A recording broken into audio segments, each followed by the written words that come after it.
everyone, and welcome back to Bible ASMR. My name is Sun, and my mum is in the kitchen, just doing some work, so I'm sorry for any sounds that you might hear. I'm in a very good mood this evening, so I decided to carry on and read from Genesis chapter 16 to 20.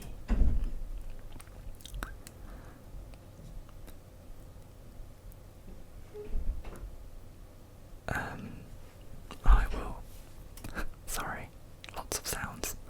I will begin. Now Sarai, Abram's wife, had borne him no children, but she had an Egyptian slave named Hagar. So she said to Abram, "The Lord has kept me from having children. Go, sleep with my slave. Perhaps I can build a family through her." Abram agreed to what Sarai said. So Abram had been living in Canaan 10 years. So after Abram had been living in Canaan 10 years, Sarai, his wife, took her Egyptian slave Hagar and gave her to her husband to be his wife. He slept with Hagar, and she conceived. When she knew she was pregnant, she began to despise her mistress. Then Sarai said to Abram, "You are responsible for the wrong I am suffering. I put my slave in your arms, and now that she knows she is pregnant, she despises me. May the Lord judge between you and me."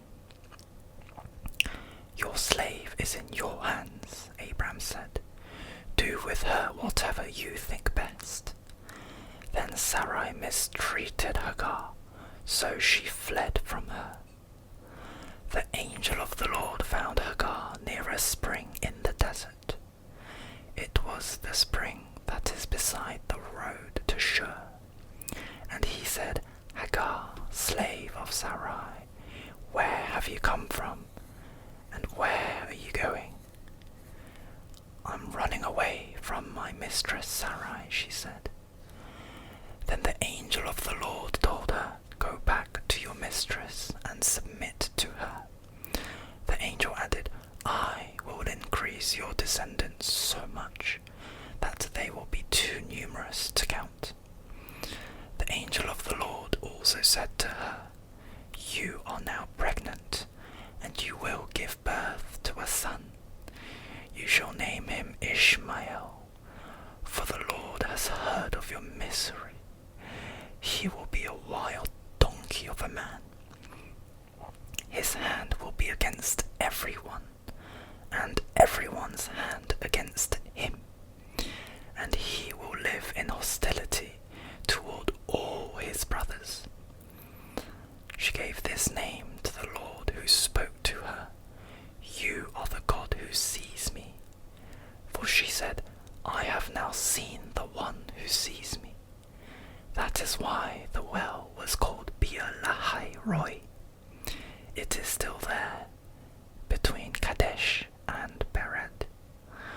So Hagar bore Abram a son, and Abram gave the name Ishmael to the son she had born. Abram was 86 years old when Hagar bore him Ishmael. When Abram was 99 years old, the Lord appeared to him and said, "I am God Almighty. Walk before me faithfully and be blameless. Then I will make my covenant between me and you, and will greatly increase your numbers." Abram fell face down, and God said to him, "As for me, this is my covenant with you.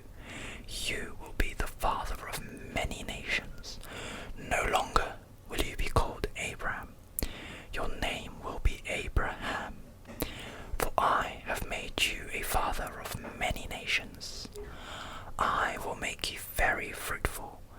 I will make nations of you, and kings will come from you.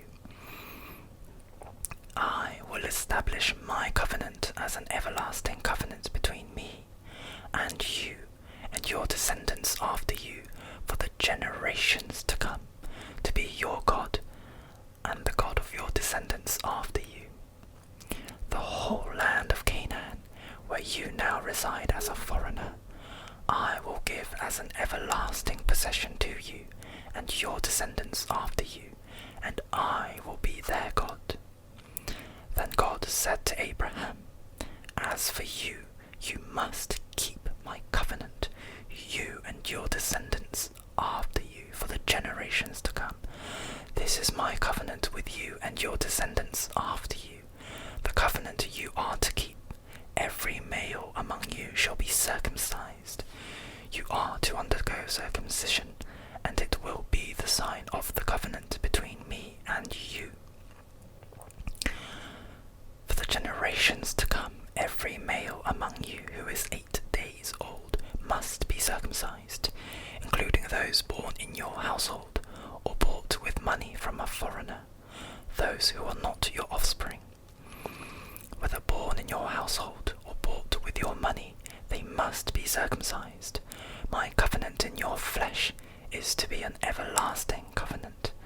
Any uncircumcised male who has not been circumcised in the flesh will be cut off from his people. He has broken my covenant. God also said to Abraham, As for Sarai, your wife, you are no longer to call her Sarai. Her name will be Sarah. I will bless her and will surely give you a son by her. I will bless her so that she will be the mother of nations. Kings of peoples will come from her. Abraham fell face down. He laughed and said to himself, Will a son be born to a man 100 years old? Will Sarah bear a child at the age of 90? And Abraham said to God, If only Ishmael might live under your blessing. Then God said, Yes, but your wife Sarah will bear you a son, and you will call him Isaac. I will establish my covenant with him as an everlasting covenant for his descendants after him.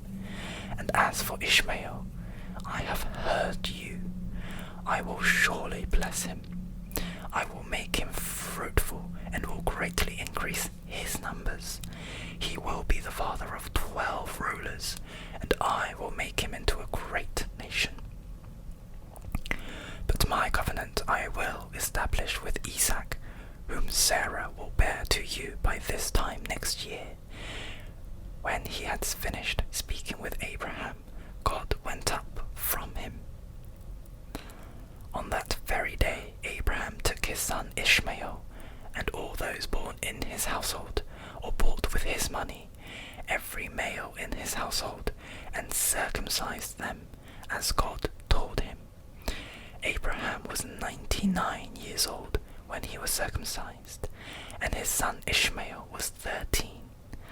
Abraham and his son Ishmael were both circumcised on that very day, and every male in Abraham's household, including those born in his household or bought from a foreigner, were circumcised with him. The Lord appeared to Abraham near the great trees of Mamre, while he was sitting at the entrance to his tent in the heat of the day. Abraham looked up and saw 3 men standing nearby. When he saw them, he hurried from the entrance of his tent to meet them and bowed low to the ground. He said, If I have found favor in your eyes, my Lord, do not pass your servant by. Let a little water be brought, and then you may all wash your feet and rest under this tree. Let me get you something to eat, so you can be refreshed and then go on your way, now that you have come to your servant. Very well, they answered, do as you say. So Abraham hurried into the tent to Sarah. "Quick," he said, "get 3 seahs of the finest flour and knead it and bake some bread." Then he ran to the herd and selected a choice tender calf and gave it to a servant, who hurried to prepare it. He then brought some curds and milk and the calf that had been prepared, and set these before them. While they ate, he stood near them under a tree. "Where is your wife, Sarah?" they asked him. "There, in the tent," he said. Then one of them said, "I will surely return to you about this time next year, and Sarah, your wife, will have a son." Now Sarah was listening at the entrance to the tent which was behind him. Abraham and Sarah were already very old, and Sarah was past the age of childbearing. So Sarah laughed to herself as she thought, "After I am worn out and my Lord is old, will I now have this pleasure?" Then the Lord said to Abraham, "Why did Sarah laugh and say, 'Will I really have a child now that I am old?'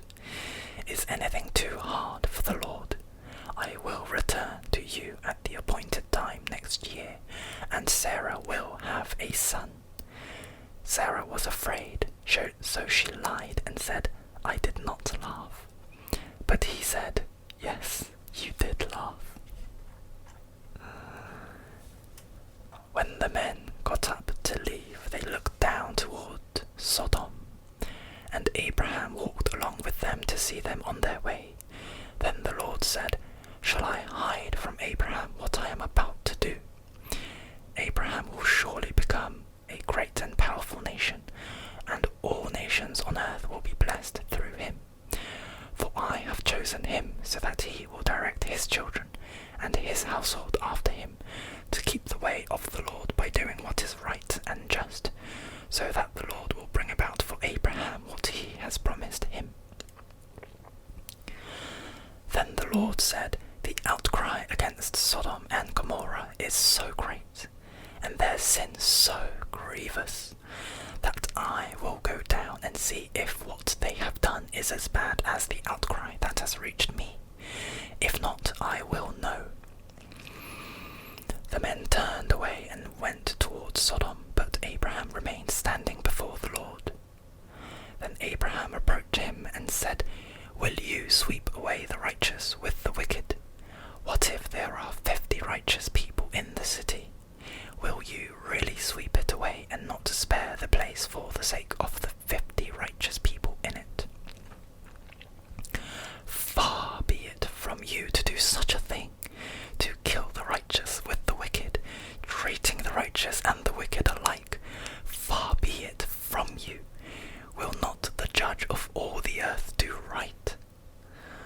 The Lord said, "If I find 50 righteous people in the city of Sodom, I will spare the whole place for their sake."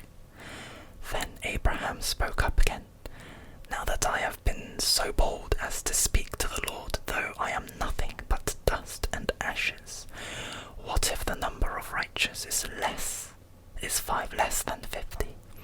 Will you destroy the whole city for lack of 5 people? If I find 45 there," he said, "I will not destroy it." Once again he spoke to him, "What if only 40 are found there?" He said, "For the sake of 40, I will not do it." Then he said, "May the Lord not be angry, but let me speak. What if only 30 can be found there?" He answered, "I will not do it if I find 30 there." Abraham said, "Now that I have been so bold as to speak to the Lord, what if only 20 can be found there?" He said, "For the sake of 20, I will not destroy it." Then he said, "May the Lord not be angry, but let me speak just once more. What if only 10 can be found there?" He answered, "For the sake of 10, I will not destroy it." When the Lord had finished speaking with Abraham, he left, and Abraham returned home. The 2 angels arrived at Sodom in the evening, and Lot was sitting in the gateway of the city. When he saw them, he got up to meet them and bowed down with his face to the ground. "My lords," he said, "please turn aside to your servant's house. You can wash your feet and spend the night and then go on your way early in the morning." "No," they answered, "we will spend the night in the square." But he insisted so strongly that they did go with him and entered his house. He prepared a meal for them, baking bread without yeast, and they ate. Before they had gone to bed, all the men from every part of the city of Sodom, both young and old, surrounded the house. They called to Lot, "Where are the men who came to you tonight? Bring them out to us so that we can have sex with them." Lot went outside to meet them and shut the door behind him and said, "No, my friends, don't do this wicked thing.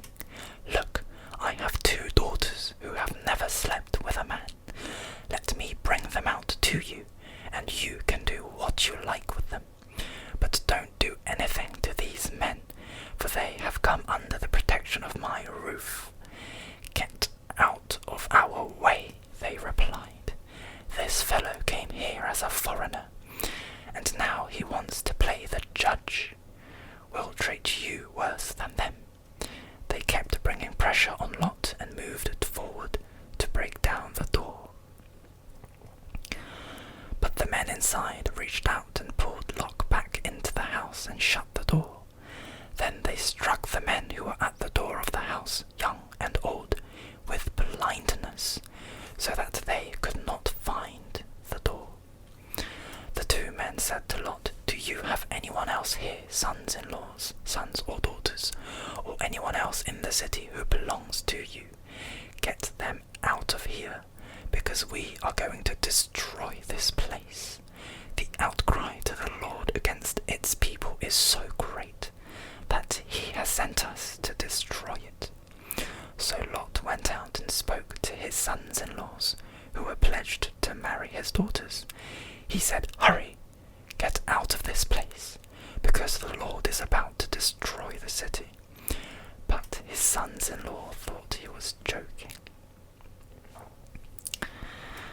With the coming of dawn, the angels urged Lot, saying, "Hurry, take your wife and your 2 daughters who are here, or you will be swept away when the city is punished."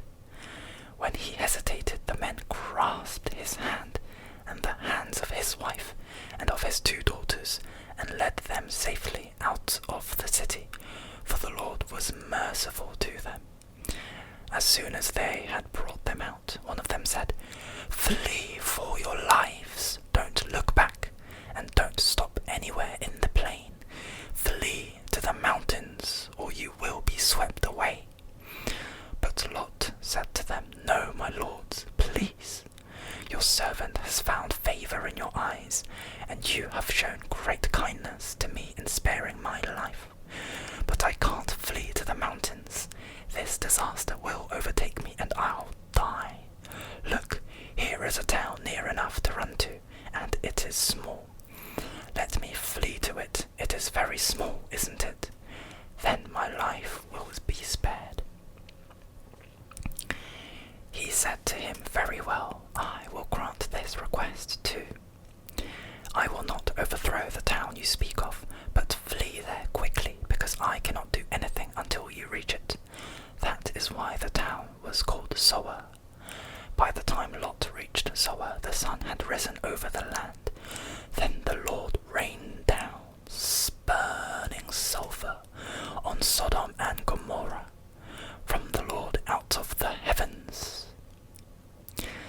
Thus he overthrew those cities and the entire plain, destroying all those living in the cities and also the vegetation in the land.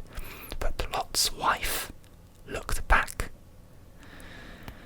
and she became a pillar of salt.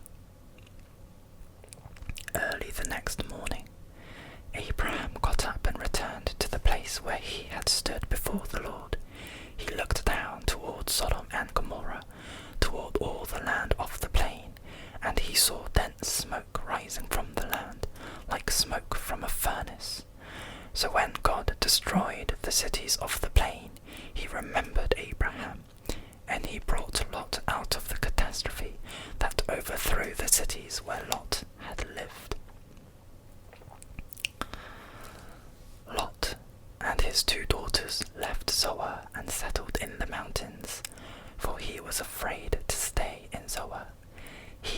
his 2 daughters lived in a cave. One day the older daughter said to the younger, "Our father is old, and there is no man around here to give us children. As is the custom over all the earth, let's get our father to drink wine, and then sleep with him, and preserve our family line through our father." That night they got their father to drink wine, and the older daughter went in and slept with him. He was not aware of it when she lay down, or when she got up. The next day the older daughter said to the younger, "Last night I slept with my father. Let's get him to drink wine again tonight, and you go in and sleep with him so we can preserve our family line through our father." So they got their father to drink wine that night also.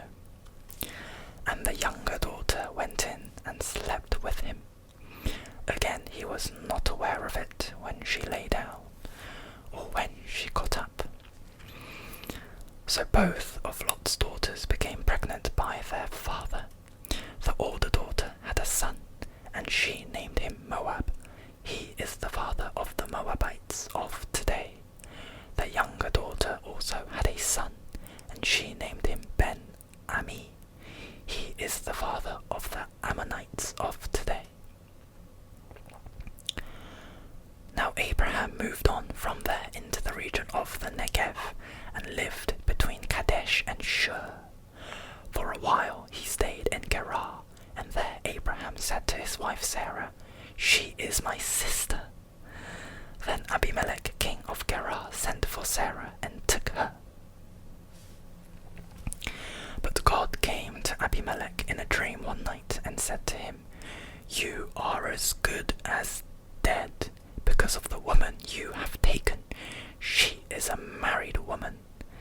Now Abimelech had not gone near her, so he said, "Lord, will you destroy an innocent nation? Did he not say to me, 'She is my sister'?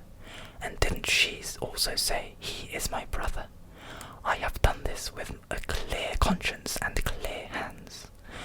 Then God said to him in the dream, "Yes, I know you did this with a clear conscience, and so I have kept you from sinning against me. That is why I did not let you touch her. Now return the man's wife, for he is a prophet, and he will pray for you, and you will live.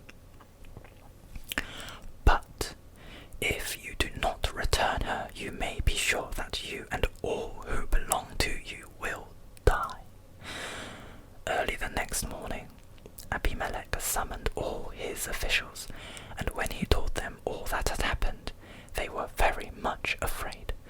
Then Abimelech called Abraham in and said, "What have you done to us? How have I wronged you, that you have brought such great guilt upon me and my kingdom? You have done things to me that should never be done." And Abimelech asked Abraham, "What was your reason for doing this?" Abraham replied, "I said to myself, 'There is surely no fear of God in this place, and they will kill me because of my wife. Besides, she really is my sister, the daughter of my father, though not of my mother, and she became my wife.' And when God had me wander from my father's household, I said to her, 'This is how you can show your love to me. Everywhere we go, say of me, "He is my brother."' Then Abimelech brought sheep and cattle and male and female slaves and gave them to Abraham. And he returned Sarah his wife to him. And Abimelech said, 'My land is before you. Live wherever you like.' To Sarah he said, 'I am giving your brother 1,000 shekels of silver. This is to cover the offense against you before all who are with you. You are completely vindicated.' Then Abraham prayed to God, and God healed Abimelech, his wife, and his female slaves, so they could have children again. For the Lord had kept all the women in Abimelech's household from wife.